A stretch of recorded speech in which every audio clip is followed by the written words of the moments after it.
नमस्कार, मी आनंद पोहनेरकर आपल्या सर्वांचं महाराष्ट्रवाणी बातमीपत्रात स्वागत करतो. पाहूया आजची विशेष बातमी. महाराष्ट्राच्या राजकारणातील कणखर नेतृत्व, जनतेचा आधारस्तंभ आणि विकासाचा ध्यास घेतलेले उपमुख्यमंत्री अजितदादा पवार यांचं विमान दुर्घटनेत आज बुधवार दिनांक 28 जानेवारी रोजी निधन झालं. या धक्कादायक घटनेमुळे संपूर्ण महाराष्ट्र शोकसागरात बुडाला असून जनतेच्या डोळ्यात अश्रूंचा पूर आहे. राज्याच्या विकासासाठी अखंड झटणारे, कठोर निर्णय घेणारे आणि सामान्य जनतेच्या प्रश्नासाठी नेहमी तत्पर असलेले अजितदादा आज आपल्यातून निघून गेल्याची कल्पनाही असह्य आहे. राजकारणात स्पष्ट वक्तेपणा, धाडसी निर्णय आणि प्रशासनावर पकड ही त्यांची ओळख होती. ग्रामीण भागाचा विकास, पाणी व्यवस्थापन, शेतकऱ्यांचे प्रश्न, पायाभूत सुविधा आणि आर्थिक शिस्त यासाठी त्यांनी घेतलेली पावले महाराष्ट्राच्या इतिहासात सुवर्णाक्षराने कोरले जातील. त्यांनी केवळ सत्ता नाही तर जबाबदारी म्हणून राज्याचं नेतृत्व केलं. दुर्घटनेची बातमी कळताच राज्यभर शोककळा पसरली. विविध राजकीय पक्षांचे नेते, सामाजिक कार्यकर्ते, शेतकरी, तरुण आणि सामान्य नागरिकांनी अश्रूंनी भरलेल्या डोळ्यांनी त्यांना अखेरचा सलाम केला. अजितदादा अमर रहे अशा घोषणा देत जनता आपल्या नेत्याला भावपूर्ण श्रद्धांजली अर्पण करत आहे. उपमुख्यमंत्री अजितदादा पवार यांचं 28 जानेवारी रोजी विमान अपघातात दुःखद निधन झालं. त्यांच्या निधनामुळे राज्यात 3 दिवसाचा दुखवटा पाळण्यात येणार आहे. ज्या ठिकाणी दररोज नियमित राष्ट्रध्वज फडकविण्यात येतो त्या ठिकाणी दिनांक 28 जानेवारी ते 30 जानेवारी या कालावधीत राष्ट्रध्वज अर्ध्यावर फडकविण्यात येणार आहे. शासनानं दिलेल्या सूचनेप्रमाणे परभणी जिल्हाधिकारी कार्यालयाच्या इमारतीवरील राष्ट्रध्वज अर्ध्यावर फडकविण्यात आला आहे. महाराष्ट्राचे उपमुख्यमंत्री अजितदादा पवार यांच्या विमान अपघातात झालेल्या निधनाबद्दल आज देशाच्या राजकीय वर्तुळामध्ये तीव्र शोक व्यक्त करण्यात आला. संसदेच्या हिवाळी अधिवेशनाच्या पहिल्याच दिवशी राष्ट्रपती द्रौपदी मुर्मू, पंतप्रधान नरेंद्र मोदी आणि लोकसभा अध्यक्ष ओम बिर्ला यांनी पवार यांच्या प्रदीर्घ सार्वजनिक कार्याचा गौरव करत त्यांना आदरांजली वाहिली. राष्ट्रपती द्रौपदी मुर्मू म्हणाल्या, बारामती येथील विमान दुर्घटनेत महाराष्ट्राचे उपमुख्यमंत्री अजितदादा पवार यांचं निधन झाल्याचं वृत्त अत्यंत क्लेशदायक आहे. त्यांचं अकाली जाणं हे राज्याच्या विकासासाठी नुकसानकारक आहे. महाराष्ट्राच्या प्रगतीत, विशेषतः सहकारी क्षेत्रात त्यांनी दिलेले योगदान ऐतिहासिक आहे. पंतप्रधान नरेंद्र मोदी यांनी आपल्या संदेशात अजित पवार यांच्या संदर्भातील आठवणींना उजाळा दिला.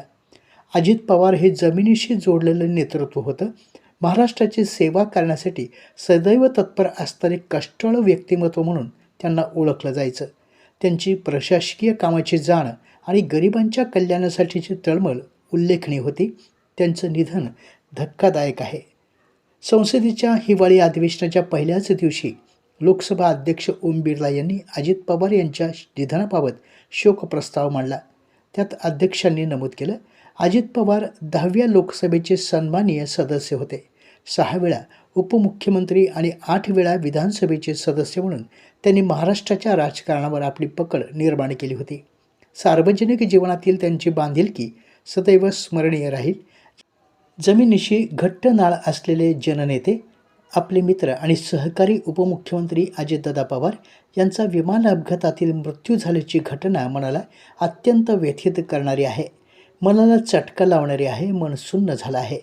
भावना व्यक्त करण्यासाठी आपल्याकडे शब्द नाहीत. अशा शोकमग भावना राज्याचे मुख्यमंत्री देवेंद्र फडणवीस यांनी उपमुख्यमंत्री तथा वित्त आणि नियोजन मंत्री, राज्याचे उत्पादन शुल्क मंत्री अजित पवार यांना शोकमग्न श्रद्धांजली अर्पण केली आहे. आपला दमदार आणि दिलदार मित्र आपण गमावला आहे. त्यासाठी आपली ही वैयक्तिक हानी आहे. हे कधीही भरून न येणारं नुकसान आहे. आजचा दिवस महाराष्ट्रासाठी अतिशय कठीण आहे. आपण दादांना श्रद्धांजली अर्पण करतो. त्यांच्या संपूर्ण कुटुंबियांच्या आणि राष्ट्रवादी काँग्रेस परिवाराच्या दुःखात आम्ही सहभागी आहोत. या अपघातात अन्य 4 जणांचा मृत्यू झाला. त्यांच्याही कुटुंबियांच्या दुःखात सरकार सहभागी आहे, असं नमूद करून मुख्यमंत्री देवेंद्र फडणवीस यांनी उपमुख्यमंत्री तथा वित्त आणि नियोजन मंत्री अजित पवार यांना भावपूर्ण श्रद्धांजली अर्पण केली आहे. राज्यपाल आचार्य देवव्रत यांच्यासह मुख्यमंत्री देवेंद्र फडणवीस आणि उपमुख्यमंत्री एकनाथ शिंदे यांनी पुण्यश्लोक अहिल्यादेवी होळकर शासकीय वैद्यकीय महाविद्यालय येथे उपमुख्यमंत्री अजित पवार यांच्या पार्थिवाचं अंत्यदर्शन घेऊन कुटुंबियांचं सांत्वन केलं. यावेळी केंद्रीय नागरी विमान वाहतूक मंत्री राममोहन नायडू किंजारापू, राज्याचे अन्न आणि नागरी पुरवठा मंत्री छगन भुजबळ, शिक्षण मंत्री दादा भुसे यांच्यासह मंत्रीगण उपस्थित होते. अजित पवार यांच्या पत्नी खासदार सुनेत्रा पवार यांच्यासह खासदार सुप्रिया सुळे, आमदार राहुल कुल, ॲग्रिकल्चर डेव्हलपमेंट ट्रस्टचे चेअरमन राजेंद्र पवार आदी यावेळी उपस्थित होते. राज्याचे उपमुख्यमंत्री अजितदादांच्या अपघाती निधनाची बातमी अविश्वसनीय आणि धक्कादायक आहे. ते आपल्यापेक्षा अनुभवाने आणि वयानेही मोठे होते.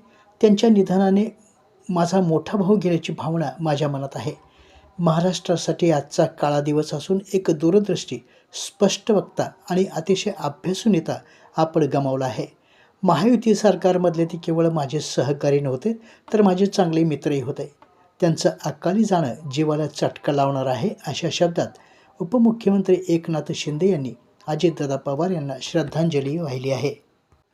उपमुख्यमंत्री अजितदादा पवार यांच्या निधनाची वार्ता कळताच पाथरी विधानसभा मतदारसंघाचे आमदार राजेश विटेकर यांना अश्रू अनावर झाले. समाज माध्यमावर त्यांनी आपली भावना या शब्दात व्यक्त केली.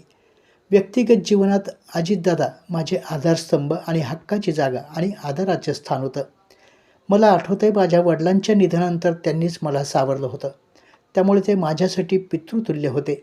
त्यांनी नेहमी माझ्यावर प्रेम केलं, आपुलकीनं वागवलं, जिव्हाळ्यानं समजावलं, सलोख्याने बांधून ठेवलं. माझ्यासारख्या सर्वसामान्य कार्यकर्त्यांवर जीवापाड प्रेम केलं. जिल्हा परिषद सदस्य ते आमदार केलं, खूप जीव लावला, प्रेम दिलं, वडिलकीच्या नात्यानं वागवलं. त्यामुळे माझ्या आयुष्यात पोकळी ही कधी भरून निघणार नाही. आज मी दुसऱ्यांदा पोरका झालोय. दादांचं असे अकाली जाणं राज्याच्या राजकीय आणि सामाजिक पटलावरील कधीही भरून न निघणारी हानी आहे. महाराष्ट्राच्या विकास प्रक्रियेत त्यांचं योगदान सुवर्णाक्षराने लिहिलं जाईल आणि पुढील पिढ्यांसाठी ते सदैव प्रेरणास्थान राहील, अशा शब्दात आमदार राजेश विटेकर यांनी आपल्या भावना व्यक्त केल्या आहेत. उपमुख्यमंत्री अजितदादा पवार यांना काँग्रेस कमिटीच्या वतीनं देखील श्रद्धांजली अर्पण करण्यात आली. ज्येष्ठ नेते माजी आमदार सुरेशदादा देशमुख यांनी यावेळी बोलताना अजितदादा पवार यांचं विमान अपघातात अत्यंत दुःखद निधन झाल्याची बातमी मन हेलावून टाकणारी आहे. एका ज्येष्ठ आणि प्रभावी लोकनेत्याच्या जाण्यानं संपूर्ण महाराष्ट्र शोकसागरात बुडाला आहे, असं भावना व्यक्त केली.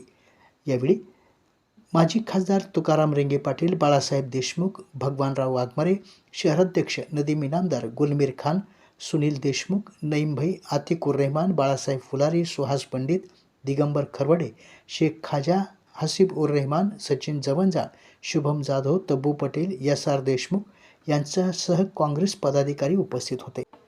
परभणी शहराच्या विकासाचा सदैव ध्यास घेणारे अजितदादा पवार यांचं 9 जानेवारी रोजी महापालिका निवडणुकीच्या अनुषंगानं विजय संकल्प सभा परभणीमध्ये घेण्यात आली होती.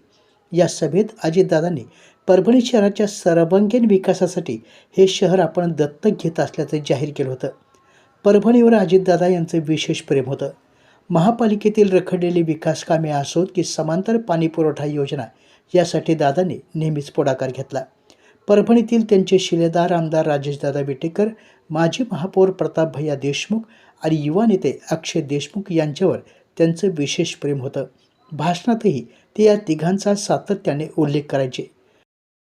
या सगळ्याचा विचार करत असताना मला आठवत आहे, त्याच्या संदर्भामध्ये मला स्वतः प्रताप देशमुख असेल किंवा अक्षय असेल किंवा आमचा राजेश असेल, ह्या सगळ्यांनी सांगितलं की दादा, आम्हाला इथं कोणत्याही परिस्थितीमध्ये काही गोष्टी करून हव्यात. मी त्यांना विचारलं काय करून हवं.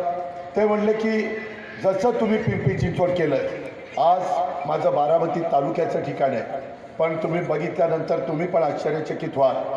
जर राजकीय इच्छाशक्ती असेल आणि आपण लक्ष घातलं तर काय होऊ शकतं हे तुम्ही, तुमचे जर नात्यागोत्यातली लोक बारामतीमध्ये असतील तर त्यांना त्या बाबतीमध्ये विचारा. आपल्याला त्याच पद्धतीनं पुढं जायचं आहे. पुणे परभणी शहरामध्ये लगत असलेली MIDC ओस पडलेली आहे. शहरालगत विस्तारित MIDC मंजूर असून रोजगार निर्मिती करणारे उद्योग तिथं आपल्याला उभे करावे लागतील.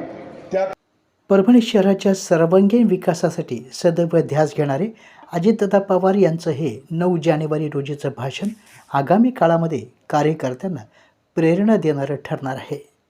आपल्या जिल्ह्यातील अपडेट बातम्या पाहण्यासाठी आमच्या महाराष्ट्रवाणी चॅनलला लाईक करा, सबस्क्राईब करा आणि शेअर करा. धन्यवाद.